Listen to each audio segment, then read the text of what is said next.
कैसा हो अगर आपको पता चले कि अगले 24 घंटों के अंदर धरती पर एस्टेरॉइड्स गिरने वाले हैं और पूरी इंसानियत तबाही का मंजर देखने वाली है। कुछ ऐसा ही होगा हमारी आज की कहानी में। कहानी की शुरुआत में हम देखते हैं इंसानों ने एक ऐसी तकनीक इजाद कर ली है जिसकी मदद से किसी भी इंसान की सारी मेमोरीज और उसके ब्रेन डेटा को एक ड्राइव में स्टोर किया जा सकता है और किसी भी इंसान के मर जाने के बाद भी उसे एक कंप्यूटर के अंदर जिंदा रखा जा सकता है जो एक डिजिटल इंसान की तरह होगा। अब इन सभी चीजों से नजर हटाएं तो हम देखते हैं ये साल है 2044। दिन पे दिन सूरज की बढ़ती ग्रेविटी की वजह से धरती सूरज के पास जाती जा रही है। कई जंगल सूख चुके हैं और जानवरों की कई प्रजातियां विलुप्त हो चुकी हैं। अगले 100 सालों तक अगर इसका कोई उपाय न ढूंढा गया तो न ये धरती बचेगी न इस पे मौजूद कोई भी इंसान। इंसानों ने इस चीज से बचने के लिए कुछ विशाल इंजन बनाने शुरू कर दिए हैं जिसे बनाने का काम यूईजी यूनाइटेड अर्थ गवर्नमेंट को सौंपा गया है, जिसे दुनिया के सभी देशों ने मिलकर बनाया है। यूईजी धरती को सूरज से दूर लेकर जाएगी और उसे बर्बादी से बचाएगी। मगर केवल धरती पर इंजन बनाने से उनका काम नहीं हो पाएगा। इंसानों को चांद पर भी कुछ इंजन बनाने की जरूरत पड़ेगी ताकि चांद की ग्रेविटी का धरती पर असर न पड़े। देखते ही देखते इंसानों ने धरती पर 10,000 इंजन बना डाले ताकि धरती को सेफली सोलर सिस्टम से बाहर ले जाया जा सके। साथ ही साथ 3 सैटेलाइट सिस्टम्स भी बनाए गए जो चांद को धरती के रास्ते से हटाने का काम करेंगे। इस बड़े प्रोजेक्ट को शुरू तो कर दिया गया था मगर इसमें कई लाख करोड़ का खर्च आने वाला था। वहीं दूसरी तरफ आम जनता के लिए खाने को खाना नहीं था। लोगों को इस प्रोजेक्ट पर भरोसा नहीं था कि ये आखिर काम भी करेगा या नहीं। लोगों ने इसके खिलाफ प्रोटेस्ट करना शुरू कर दिया था। लोगों की नाराजगी जायज थी मगर इस प्रोजेक्ट को रोका भी नहीं जा सकता था। यूईजी को जो लीड कर रहे थे, जो सभी से कहते हैं कि उन्हें लोगों का भरोसा जीतने के लिए इस प्रोजेक्ट के पहले पार्ट को कंप्लीट करके लोगों को दिखाना होगा। पहले पार्ट को कंप्लीट करने के लिए सबसे पहले चांद पे मौजूद सैटेलाइट इंजनों को टेस्ट करना पड़ेगा कि वो काम कर रहे हैं या नहीं। इंसानों ने स्पेस में जाने के लिए एक एलिवेटर का आविष्कार कर दिया था जिससे इंसानों को बेहद आसानी से चांद पर भेजा जा सकता था। अब इस मिशन के लिए कुछ सोल्जर्स को बुलाया जाता है जिसमें लियू भी शामिल था। उस वक्त वहां बहुत सारे लोग प्रोटेस्ट करने पहुंचे हुए थे और वहां का माहौल बेहद खराब था। तभी वहां कुछ प्रोटेस्टर्स दरवाजा तोड़कर घुस जाते हैं और वहां आग लगाने की कोशिश करते हैं मगर उसी मिशन के लिए आई एक फीमेल सोल्जर उसे पकड़कर जमीन पर पटक देती है और वहां कोई भी नुकसान करने से रोक लेती है। उसका नाम हान था। उसे देखकर लियू बेहद इंप्रेस हो जाता है और उससे शादी करने के सपने देखने लगता है। कुछ ही देर में वहां ड्रोन आकर सिचुएशन संभाल लेते हैं। अब उन सभी सोल्जर्स को स्पेस एलिवेटर की तरफ ले जाया जाता है जहां चांद पर ले जाने से पहले कुछ दिनों तक उनकी प्रैक्टिस कराई जानी थी जिससे उन्हें एलिवेटर और चांद पे किसी भी तरह की परेशानी न हो। हान लियू के बगल वाली सीट पर आकर बैठती है। उनकी आपस में जान पहचान भी हो जाती है। उन्हें सारी जरूरी बातें बताई जाती हैं और कुछ देर बाद एलिवेटर लॉन्च किया जाता है और बड़ी ही तेजी के साथ कुछ ही मिनटों में सभी स्पेस स्टेशन पहुंच जाते हैं। अब ऐसे ही उनकी हर रोज की प्रैक्टिस शुरू हो जाती है और इसी बीच लियू और हान के बीच प्यार हो जाता है। कुछ दिनों बाद लियू हान को एक गुलदस्ता देकर प्रपोज कर देता है और हान उसका प्रपोजल एक्सेप्ट भी कर लेती है। मगर तभी वहां चीजें अजीब बर्ताव करना शुरू कर देती हैं। दरवाजे खुद ब खुद बंद हो जाते हैं। तभी अचानक से वहां मौजूद सारे ड्रोन एक्टिवेट हो जाते हैं। स्पेस एलिवेटर्स नीचे आते आते अचानक से वापस लौटकर ऊपर चले जाते हैं। सभी सिस्टम्स पर वार्निंग आ जाती है। असल में वहां के सारे सिस्टम्स हैक कर लिए जा चुके होते हैं। अब स्पेस एलिवेटर के अंदर लियू की नजर एक लड़की पर पड़ती है जिसके कपड़ों पर उसकी गर्लफ्रेंड हान का नाम लिखा था। वहां 3 लोग ऐसे मौजूद होते हैं जिनके नाम दूसरे लोगों से मिल रहे होते हैं। वो तीनों अपनी सीट से उठकर वहां मौजूद दूसरी सारी सीट्स लॉक कर देते हैं। असल में उन लोगों ने वहां के पूरे सिस्टम को हैक कर लिया होता है और वो कोई स्पेस सोल्जर नहीं बल्कि आतंकवादी होते हैं। वहीं नीचे मौजूद सभी ड्रोन इंसानों पर हमला करने लग जाते हैं। इन हमलों में कई लोगों की जान जाती है। उन आतंकवादियों ने दरवाजा अंदर से बंद रखा होता है। लियू एक चश्मे के लेंस से लॉक को जलाकर अंदर घुस जाता है। लियू हान की सेफ्टी के लिए उसे अंदर नहीं देता। वो लोग उन आतंकवादियों से बुरी तरह पिटते हैं। लियू के कान की मशीन भी टूट जाती है। उसे कुछ भी समझ नहीं आता। हान और उसके दूसरे साथी उससे क्या कहने की कोशिश कर रहे होते हैं। लियू बिना कुछ सोचे उन लोगों से लड़ने लग जाता है। हैक्ड ड्रोन को खत्म करने के लिए फाइटर जेट्स की मदद ली जाती है। लियू अकेला ही उनका सामना कर रहा होता है। उनमें से एक तो खुद ही नीचे गिरकर मारा जाता है। जल्द ही फाइटर जेट्स उन ड्रोन पर काबू पा लेते हैं। सिस्टम को दोबारा रीस्टार्ट किया जाता है और एलिवेटर एक बार फिर उनकी कंट्रोल में आ जाता है। एलिवेटर को तुरंत ही नीचे की तरफ वापस लाया जाता है। इतने में लियू 2 आतंकवादियों को खत्म कर चुका होता है मगर एक आतंकवादी अभी उस पर भारी पड़ रहा होता है। तभी दरवाजे की दूसरी तरफ हान बड़े कामों में इस्तेमाल होने वाले एक लोहे के हाथ की मदद से वहां के शीशे तोड़कर अंदर आ जाती है और उस आतंकवादी से लड़ने में लियो की मदद करती है। आखिर में वो आतंकवादी किसी तरह मारा जाता है, मगर इन मसलों में स्पेस स्टेशन का एक बड़ा हिस्सा टूटकर सीधा जमीन पे गिरने लग जाता है। इसके वजह से उस जगह पर बहुत ज्यादा तबाही हो जाती है। स्पेस एलिवेटर में भी मौजूद कुछ लोग घायल हो जाते हैं, मगर लियू हान को प्रोटेक्ट कर लेता है और उसे एक चोट तक नहीं आने देता। सारे लोगों को हॉस्पिटल ले जाया जाता है। कुछ लोगों को बचा लिया जाता है, मगर बहुतों की जान जाती है। अब इन सब के बाद लियू से उसका कमांडर जैंग मिलने आता है और इस हादसे को 7 महीने गुजर जाते हैं। अब हम यूईजी के लीडर जाओ को देखते हैं, जिसने अपनी असिस्टेंट को एक स्पीच तैयार करके दी है जिसमें बहुत सी जरूरी बातें लिखी हुई होती हैं। अब हम देखते हैं कि स्पेस एलिवेटर के तबाह होने के बाद लोगों का भरोसा इस प्रोजेक्ट से पूरी तरह उठ चुका होता है और अब बॉम्ब ब्लास्ट और प्रोटेस्ट और भी ज्यादा बढ़ जाते हैं। यूईजी की एक बड़ी मीटिंग के वक्त जब जाओ की असिस्टेंट स्पीच दे रही होती है, उसी वक्त वहां की लाइट चली जाती है और तभी वहां उसका एक रिप्रेजेंटेटिव आकर जाओ से कहता है कि सिचुएशन बेहद खराब हो चुकी है। क्या इस प्रोजेक्ट को आगे बढ़ाना सही भी होगा या नहीं? जाओ इस प्रोजेक्ट को किसी भी हालत में आगे बढ़ाना चाहता था, मगर हालात उसका साथ बिल्कुल नहीं दे रहे थे। मुश्किलें और भी ज्यादा बढ़ती जा रही थीं। इन सब के बाद भी जाओ इस प्रोजेक्ट को नहीं रोकता और इसे आगे बढ़ाने का फैसला करता है। अब हम एक चीनी साइंटिस्ट हेंग्यू को देखते हैं जो एक प्रिजर्व बॉक्स से उठता है।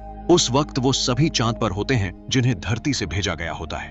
कुछ सालों पहले हेंग्यू की बेटी एक कार एक्सीडेंट में मारी गई थी, लेकिन गुजरने से कुछ ही देर पहले उसने अपनी बेटी के दिमाग को एक हार्ड ड्राइव में स्टोर कर लिया था और डिजिटल लाइफ की मदद से उसने अपनी एक डिजिटल बेटी बना ली थी जिससे वो अक्सर बातें किया करता था। अब धरती से चांद पर नए मिशन के लिए कुछ सामान भिजवाया जाता है जिसमें एक बेहद खास कंप्यूटर मौजूद होता है जिसे एक बार शुरू कर दिया जाए तो वो खुद ब खुद ही सारी चीजें समझ जाएगा और चांद पर नए इंजन तैयार करना शुरू कर देगा। पूरी दुनिया में ऐसे केवल 4 कंप्यूटर ही मौजूद थे। उस कंप्यूटर को 530C नाम दिया गया था। अब उस कंप्यूटर को काम पर लगा दिया जाता है जो बेहद तेजी से नए इंजन तैयार करने में लग जाता है। अब हेंग्यू का एक सीनियर लीडर मिस्टर मा उसे एक कुछ साल पुरानी ड्राइव लाकर देता है जिसमें हेंग्यू का दिमाग भी ठीक उसी तरह से स्टोर होता है जैसे उसने अपनी बेटी का दिमाग एक ड्राइव में स्टोर कर रखा होता है। वो वैज्ञानिक ऐसा इसलिए कर रहे थे ताकि अगर किसी कारणवश किसी वैज्ञानिक की मौत हो जाती है तो उसके मर जाने के बाद भी उसकी मदद ली जा सके। मगर मिस्टर मा ने अपनी कोई बैकअप ड्राइव नहीं बनाई थी क्योंकि वो मर जाने के बाद किसी का डिजिटल गुलाम नहीं बनना चाहता था। अब अनाउंसमेंट होती है कि चांद पर एक बड़ा तूफान आने वाला है। उसके आने से पहले अगर सारा सामान शिप के अंदर नहीं लाया गया तो उन्हें नुकसान झेलना पड़ सकता है। अब बैठे बैठे हेंग्यू याद करता है कि कैसे वो और उसकी फैमिली खुशी खुशी एक गाड़ी में कहीं जा रहे थे, मगर तभी एक ट्रक ने बेहद जोर की टक्कर मारी। इस हादसे में उसकी बीवी तो तुरंत ही चल बसी, मगर बेटी कुछ दिनों के लिए अस्पताल में जिंदा थी। उस समय में डिजिटल लाइफ तकनीक बेहद नायाब थी और हेंग्यू उसे अफोर्ड नहीं कर सकता था, तभी उसकी मदद मिस्टर मा ने की थी।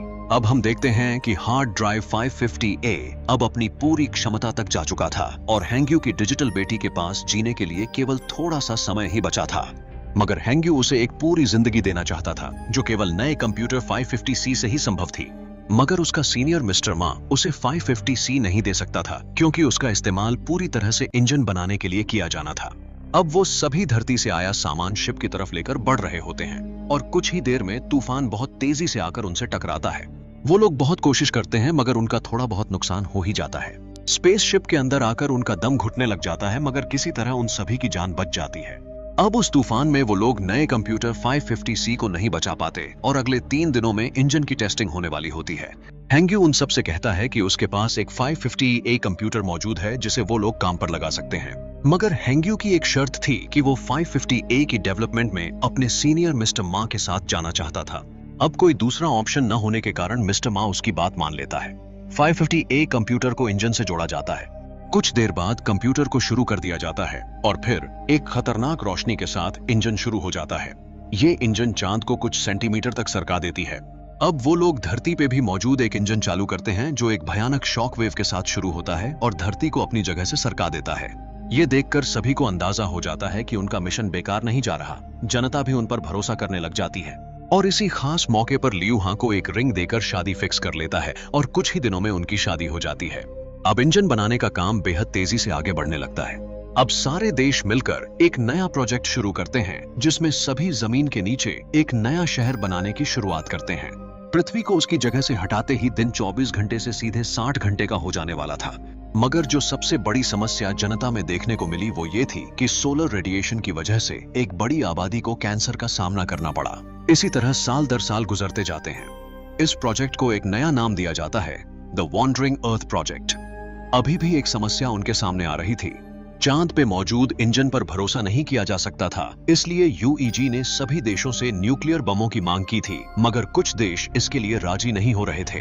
अब कुछ ही दिनों में ये प्रोजेक्ट फाइनली शुरू होने वाला था, जिसके बाद धरती को सोलर सिस्टम से दूर ले जाया जाएगा। लोग आखिरी कुछ दिनों के लिए चांद को देख रहे थे। अब हम देखते हैं लियू और हां की शादी किए कुछ साल गुजर चुके होते हैं और दोनों का एक बेटा भी हो चुका होता है, मगर हम देखते हैं कि कई सारे दूसरे लोगों की तरह हां भी कैंसर की शिकार हो चुकी होती है। इस चीज को लेकर लियू बेहद परेशानी में आ चुका होता है। वहीं दूसरी तरफ हेंग्यू को 14 साल बीत चुके थे अपनी डिजिटल बेटी को देखे। एमआर मां उसे समझाना चाहता था कि उसकी बेटी अब मर चुकी है, बेहतर होगा वो उसे भुलाने की कोशिश करे, मगर हेंग्यू इस चीज को मानने के लिए बिल्कुल भी तैयार नहीं था। हेंग्यू चाहता था कि उसकी बेटी को एक नए तकनीक वाले कंप्यूटर से जोड़ा जाए ताकि वो एक पूरी लाइफ जी सके और डिजिटल लाइफ में उन्हें एक बड़ी इनोवेशन मिले, मगर एमआर मां इस चीज से सहमत नहीं था। अब हम देखते हैं लियू किसी मिशन पर जाने के लिए इंटरव्यू देने आया हुआ होता है। उसका इंटरव्यू एक एआई मशीन ले रही होती है जो उसकी फैमिली के बारे में उससे सवाल पूछने लग जाती है और उसे कहती है कि उसकी बीवी कुछ ही दिनों में मर जाएगी। ये सुनकर उसे बहुत गुस्सा आ जाता है। वो इस इंटरव्यू में पास नहीं हो पाता और वहां से चला जाता है। अब अंडरग्राउंड सिटी में जाने के लिए लोगों को पासेस बेचे जा रहे होते हैं। लियू पासेस खरीदकर हॉस्पिटल हां से मिलने चला जाता है। धीरे धीरे रात हो जाती है और हां लियू से कहती है कि वो इन आखिरी दिनों में एक बार अपने होम टाउन वापस जाना चाहती है। अब हम देखते हैं हेंग्यू अपनी बेटी को बेहद मिस कर रहा होता है। वो खुद को रोक नहीं पाता और कई सालों बाद एक बार फिर उस ड्राइव का इस्तेमाल करके अपनी बेटी को देखता है। हेंग्यू उसे देखते ही रोने लग जाता है। उसके ड्राइव कनेक्ट करने की वजह से इंजन्स में प्रॉब्लम शुरू हो जाती है और पूरे सिस्टम में अलर्ट्स आने लग जाते हैं। वो लोग कमरे का ग्लास तोड़कर लियू को पकड़ लेते हैं और सिस्टम से वो ड्राइव भी निकाल लेते हैं। अब हम देखते हैं लियू अपनी वाइफ हां को एक फाइटर जेट में लेकर उसके होम टाउन चला जाता है। वो शहर पहले ही तबाह हो चुका था और लोगों ने वहां रहना बंद कर दिया था। अब हां लियू से कहती है अगर उसे नहीं चुना गया तो वो बच्चे को लेकर अंडरग्राउंड सिटी चला जाए। हाँ, अंडरग्राउंड सिटी नहीं जाएगी क्योंकि इसे भी उसकी जिंदगी में अब कुछ ही दिन बाकी रह गए हैं। अब हम देखते हैं चांद पे मौजूद एक लूनर इंजन शुरू किया जाता है जो अपनी कैपेसिटी से कुछ ज्यादा पावर इस्तेमाल कर लेता है और चांद पर एक बड़ा ब्लास्ट हो जाता है। सभी के मोबाइल्स पर अलर्ट मैसेजेस आने लग जाते हैं और कुछ ही देर में एक बड़ी सुनामी आ जाती है जो पूरे शहर को घेर लेती है। तभी इमरजेंसी की सिचुएशन में लियू को अर्जेंट बुलाया जाता है। उस बड़े विस्फोट के कारण चांद अपने ऑर्बिट से भटक जाता है और धरती की तरफ बढ़ने लग जाता है। अब चाइनीज गवर्नमेंट फैसला करती है कि लोगों को अंडरग्राउंड सिटीज में भेजा जाएगा। लियू अपने बेटे को अपने पिता के हाथों सौंप देता है जो उसे अंडरग्राउंड सिटी ले जाते हैं। वहीं दूसरी तरफ हां भी कैंसर से मारी जाती है। इन सब के बाद भी लियू अपना फर्ज निभाने से पीछा नहीं हटता। अब झाओ एक बड़ी स्पीच देता है जिसमें वो सभी देशों को न्यूक्लियर बम्स डोनेट करने के लिए मना लेता है। अब हम देखते हैं कि उस ब्लास्ट के कारण चांद के बाकी सारे दूसरे इंजन काम करना बंद कर चुके थे, इसलिए अब सब कुछ वापस ठीक करने के लिए एमआर मां को हेंग्यू की जरूरत थी। हेंग्यू मना भी नहीं कर सकता था क्योंकि एमआर मां के पास उसकी डिजिटल बेटी का ड्राइव मौजूद था। अब कोई दूसरा ऑप्शन न होने के कारण यूईजी आखिरी ऑप्शन को चुनती है। अब चांद पर धरती से सारे न्यूक्लियर बम्स भेजे जाएंगे और चांद पर एक बड़ा ब्लास्ट करके चांद को धरती के रास्ते से हटा दिया जाएगा।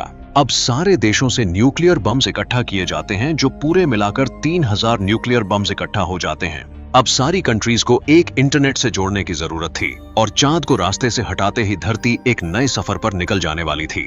अब रोबोट्स को पानी के अंदर केबल्स बिछाने के लिए भेज दिया जाता है। अब और 12 घंटे बचे थे चांद को वापस धरती पर गिरने के लिए। सभी में बेहद टेंशन का माहौल था। कुछ लोगों को भारी भारी सूट्स पहनाकर पानी के अंदर इंटरनेट केबल्स बिछाने भेजा जाता है जिसमें हेंग्यू और एमआर मां भी शामिल होते हैं। अब सारे न्यूक्लियर बम्स को चांद पर पहुंचाया जाता है। अब हेंग्यू और एमआर मां कुछ और लोगों के साथ डूबे हुए बिल्डिंग्स के अंदर पहुंचते हैं। दरवाजा खोलने के चक्कर में उन सभी में से एक आदमी घायल भी हो जाता है। चांद पे भी एक एयरक्राफ्ट क्रैश कर जाता है। अब तक इंसानों को बहुत ज्यादा नुकसान झेलना पड़ चुका था। अब खराब सिचुएशन को देखते हुए एस्ट्रोनॉट्स वापस धरती पे जाने का फैसला करते हैं, मगर लियू जाने से मना कर देता है और स्पेसक्राफ्ट का दरवाजा बाहर से बंद करके न्यूक्लियर बम सेट करने का फैसला करता है।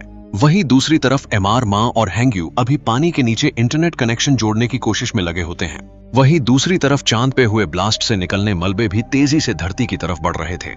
वो लोग कुछ कर पाते इससे पहले मलबे धरती तक पहुंच गए और हर तरफ तबाही का मंजर छा गया। एक मलबा उस जगह पर भी जाकर गिरा जहां एमआर मां और लियू थे। उस झटके के कारण वहां की दीवारें टूट गईं और अंदर पानी भरने लगा। अब तेजी से भरते पानी को देखते हुए एमआर मां जीने की उम्मीद छोड़ देता है। और आखिरी बचे पासवर्ड्स को लियू को पकड़ाकर बचा हुआ काम पूरा करने को कहता है। अब चांद के मलबे लगातार धरती पे गिर रहे थे। उन लोगों को कम से कम 1 महीने का वक्त चाहिए था इस काम को पूरा करने के लिए, मगर केवल 12 घंटे ही बचे थे चांद को धरती से टकराने में। अब एक ऑफिसर एक आखिरी प्लान लेकर आता है। इस प्लान में वो कुछ लोगों को चांद पर भेजेंगे जो मैन्युअली न्यूक्लियर बम्स को एक्टिवेट करेंगे और कुछ लोगों की कुर्बानी के साथ धरती और इंसान दोनों बच जाएंगे। इस ऑपरेशन के लिए पूरे 300 लोगों की जरूरत थी।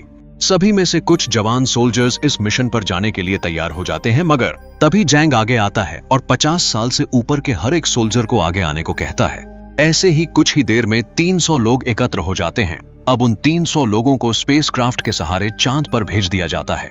वहीं दूसरी तरफ हेंग्यू अभी इंटरनेट कनेक्शन जोड़ने की कोशिश कर रहा था। चांद पर पहुंचकर जैंग अपने जूनियर लियू से मिलता है। जैंग लियू को चांद पे पड़ा एक रशियन कैप्सूल स्पेसक्राफ्ट लेकर वापस धरती की तरफ लौटने को कहता है, क्योंकि वो अभी इंसानों के काम आ सकता था। लियू उस कैप्सूल को लेकर वापस धरती की तरफ लौट जाता है। अब सारी कंट्रीज के नेटवर्क ऑनलाइन आ चुके थे, मगर चाइना का नेटवर्क अभी कनेक्टेड नहीं था।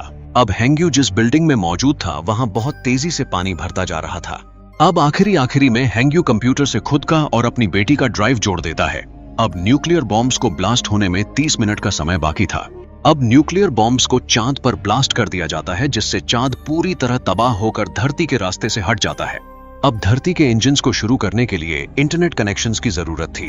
अब पानी में डूबता डूबता हेंग्यू अपनी बेटी को कुछ पासवर्ड्स दिखा जाता है जो उसे याद रह जाता है, क्योंकि वो एक मशीन थी। पूरी दुनिया के लोग बेहद डर चुके थे। अब मरने के बाद हेंग्यू खुद को उसी मशीन में पाता है जहां उसकी बेटी थी। ये सब उस ड्राइव की वजह से हुआ था जो हेंग्यू ने मरने से पहले कंप्यूटर में लगा दिया था। अब अपना बचा हुआ काम हेंग्यू उस डिजिटल दुनिया में रखे एक छोटे कंप्यूटर से पूरा करता है। अब फाइनली पूरी दुनिया का इंटरनेट आपस में कनेक्टेड होता है और इंजन्स को शुरू कर दिया जाता है। अब धरती सोलर सिस्टम से बाहर चली जाती है और कुछ दिनों में सब कुछ वापस ठीक हो जाता है। झाओ रिटायर हो जाता है और उसकी कुर्सी उसकी असिस्टेंट संभाल लेती है। अब साल 2075 आ चुका था। इंसान वापस पहले की तरह धरती पर रहने लगे थे। हमारी कहानी यहीं खत्म हुई। जाते जाते हमारे चैनल को सब्सक्राइब करना बिल्कुल भी ना भूलें।